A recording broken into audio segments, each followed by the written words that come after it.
एक ऐसी फौज जिसके आगे मौत भी डर जाए, एक ऐसा बादशाह जिसका तकब्बुर आसमान को छूता था। उसने कसम खाई थी कि वो उस घर को मिटा देगा जिसकी तरफ पूरी दुनिया सजदा करती है, लेकिन उसे मालूम नहीं था कि जिस घर को वो गिराने चला है उसका मुहाफिज कोई इंसान नहीं, बल्कि वो जात है जो ककरियों से पहाड़ों को रेजा रेजा कर देती है। आज हम जानेंगे असहाबुल फिल की दास्तान।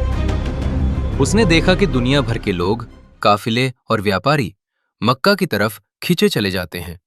उसके दिल में हसद की आग जलने लगी। उसने सोचा, मैं क्यों न एक ऐसा मरकाज बनाऊं कि लोग मक्का भूलकर यमन आने लगें। उसने सना में एक अजीम शान गिरजाघर बनवाया जिसका नाम था अल कुल्लेस। कहते हैं उसने इसमें दुनिया भर का खजाना लुटा दिया था। सोने और चांदी की परतें चढ़ाई गईं, मोजेक के खूबसूरत काम किए गए और दूर दराज से कीमती पत्थर मंगवाए गए।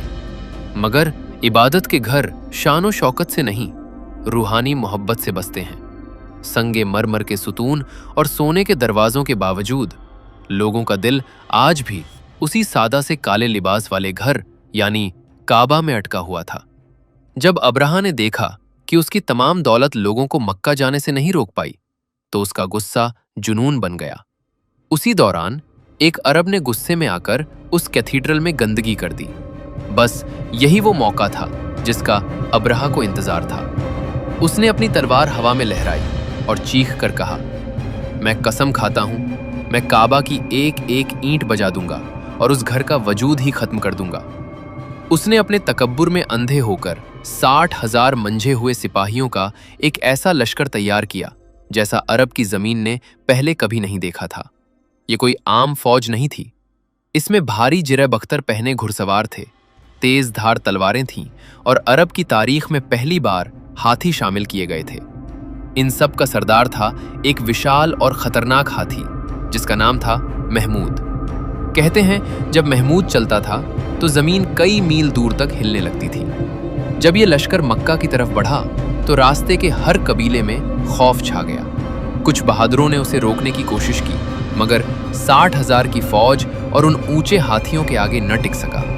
रास्ता खून से लाल होता गया और अब्राहा का गुरूर बढ़ता गया। जब वो मक्का के करीब पहुंचा तो उसके सिपाहियों ने मक्का के सरदार और हमारे प्यारे नबी सल्लल्लाहु अलैहि वसल्लम के दादा हजरत अब्दुल मुत्तलिब के 200 ऊंट छीन लिए। ये एक सीधी चुनौती थी। हजरत अब्दुल मुत्तलिब जब अब्राहा के दरबार में पहुंचे तो वहां का मंजर देखने लायक था। उनकी शख्सियत में इतना रोब और नूर था कि अब्राहा, जो अपने ऊंचे तख्त पर बैठा था, बेइख्तियार खड़ा हो गया और सम्मान के तौर पर तख्त से उतरकर नीचे बैठ गया। अब्राहा ने पूछा, तुम क्या चाहते हो? क्या तुम सुलह करने आए हो? हजरत अब्दुल मुत्तलिब ने निडर होकर फरमाया, मेरे 200 ऊंट मुझे वापस कर दो। अब्राहा बोला, मैं तुम्हारा काबा गिराने आया हूं जो तुम्हारे बाप दादा की विरासत है और तुम्हें सिर्फ अपने मामूली ऊंटों की फिक्र है। तब हजरत अब्दुल मुत्तलिब ने वो तारीखी जुमला कहा जिसने अब्राहा के तकब्बुर की जड़ें हिला दी, मैं ऊंटों का मालिक हूं, इसलिए उनका मुतालबा कर रहा हूं। रहा वो घर काबा, तो उसका मालिक अल्लाह है और वो अपने घर की हिफाजत करना अच्छी तरह जानता है। ऊंट वापस मिल गए, मगर फिजा में एक अजब सी दहशत भर गई। उस रात पूरा मक्का खाली हो गया। लोग अपनी जान बचाने के लिए पहाड़ों पर चढ़ गए। हजरत अब्दुल मुत्तलिब ने काबा के दरवाजे की जंजीर पकड़कर रोते हुए दुआ की, ऐ अल्लाह, हर शख्स अपने घर की हिफाजत करता है, तू भी अपने घर की हिफाजत फरमा। कहीं इन मुशरिकों का सलीब और इनका जोर तेरे जोर पर गालिब ना आ जाए। उस रात मक्का की गलियों में सन्नाटा था, मगर आसमान के ऊपर कुछ और ही तैयारी चल रही थी। ये तूफान से पहले वाली वो खामोशी थी जो इतिहास बदलने वाली थी। अगली सुबह जैसे ही सूरज की पहली किरण निकली, अब्राहा ने महमूद हाथी को मक्का की तरफ बढ़ने का हुक्म दिया। मगर कुदरत का करिश्मा देखिए, वो हाथी जो अब तक सब कुछ रौंता आया था, अचानक वहीं बैठ गया।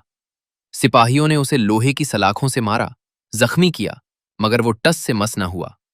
उसे यमन की तरफ मोड़ते तो वो भागने लगता, मगर जैसे ही उसका रुख मक्का की तरफ किया जाता, वो पत्थर की तरह जम जाता। अभी ये कशमकश चल ही रही थी कि अचानक दिन की रोशनी में अंधेरा छा गया। आसमान से परिंदों के ऐसे काले झुंड नजर आए जो समंदर की तरफ से तूफान की तरह बढ़ रहे थे। ये थे अबबील। हर परिंदे के पास सिर्फ 3 छोटी छोटी कंकरियां थीं।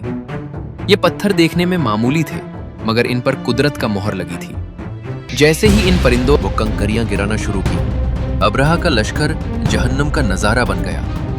वो पत्थर जिस सिपाही के हेलमेट पर गिरता, उसे चीरते हुए घोड़े के जिस्म को पार कर जाता। चीख पुकार और दहशत का वो आलम था कि पल भर में वो अजीम फौज सड़ती हुई लाशों का ढेर बन गई। अब्राहा जो कल तक आसमान की बुलंदी पर था, आज जमीन पर रेंग रहा था। अल्लाह ने उसे तुरंत नहीं मारा, बल्कि उसे एक इबरतनाक निशानी बना दिया। वो लहूलुहान हालत में भागते हुए यमन की तरफ गया, मगर रास्ते में उसका जिस्म गलने लगा। उसका एक एक हिस्सा सड़कर गिरने लगा। वो दर्द से तड़पता रहा, मगर मौत ने भी उसे तब तक गले नहीं लगाया जब तक वो अपनी आंखों से अपनी बर्बादी का मंजर न देख ले। जब वो सना पहुंचा तो उसका सीना फट गया और उसका दिल बाहर निकल आया। उसी जिल्लत के साथ उसका अंत हुआ।